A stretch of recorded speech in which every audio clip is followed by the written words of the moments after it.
Welcome at Euronews. Which are the priorities of your government? Very briefly, we have basically three pillars of our future activities. The first is job creation.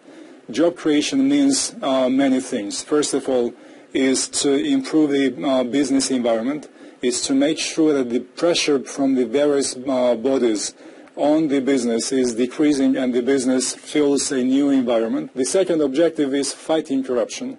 Corruption, unfortunately, has spread into the Moldovan society, affecting the functionality of the institutions, the national security, if you want, in various sectors, be it banking sector or be it economic sector. So we need to make sure that we are able to address the corruption in a systemic way. And of course, the third pillar is our European agenda. And the European agenda means, in first place, that we will focus on this fundamental objective of our foreign and domestic policy, which means European integration of the Republic of Moldova. Are you getting support from Brussels, from the Commission, from the European Union? And in order to be successful, we need, as you rightly mentioned, the support from the EU and its various institutions. Because this is not just about money. It's about the political support which we receive, but which hopefully could be increased. It's about the transfer of know-how, expertise, and experience. And we have reached already an excellent cooperation, an unprecedented cooperation with the European Union. But of course we can improve it in various fields. What do you expect from the summit on the Eastern Partnership, which is going to take place in November in Vilnius?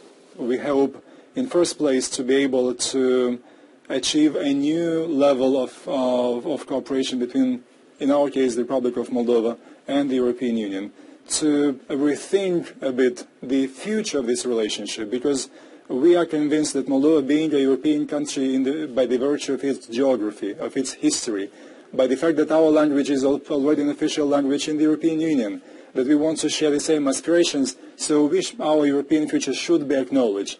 Of course, we also hope to initial the association agreement and its integral part, the agreement on free trade zone with the European Union, which will mark a completely new era in our relationship, but also new perspectives for Moldovan economy, for Moldovan political system.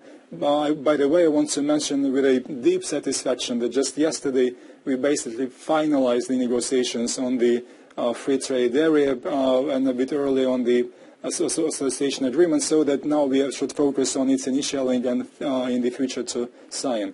And of course I also hope that in November the Commission will be in a position to inform the Member States that Moldova meets the so-called benchmarks, that Moldova has fulfilled the conditionalities on the action plan on visas, so that in the future, hopefully, the Member States will make a decision on lifting the visa regime for Moldovan citizens. Let's talk about a sensible issue of your country. How are you going to solve the problem with Transnistria? Unfortunately, in the last few weeks, we have seen some provocative decisions taken by the so-called leadership in Tiraspol. But I'm sure that they will see that there is now a stable government, a stable and functioning parliament, and they will take seriously our offer to be further engaged. But I think that the ultimate response to the conflict and the solution will be exactly now a European integration process. Because what does it mean? It means that we will make accountable institutions following the same practices and values which exist already in the EU. Do you feel some pressure coming from Russia? You mentioned Transnistria. Yes, we still have certain problems here, certain differences, but only through dialogue, through presenting our arguments, hopefully we'll be able to narrow this difference. We still have a problem with the presence of Russian very obsolete ammunitions. No one needs those ammunitions. And I'm sure that, again, through dialogue we will be able to get rather sooner than later to the destructions of these ammunitions. Again, problems exist, but that's why we are there, having the political will and having the interest to find solutions. Do you hope that your country will become sooner or later a member of the NATO? According to the Constitution, Moldova is a neutral country, and there are members of the EU which are either neutral countries or countries outside of the military blocs.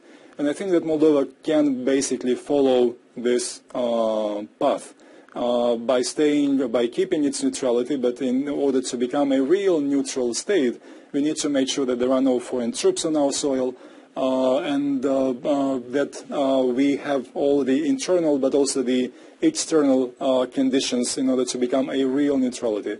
But the neutrality is not a barrier, is not an impediment to foster the relationship with the North Atlantic organization. Prime Minister, thank you very much for this interview. Thank you very much as well.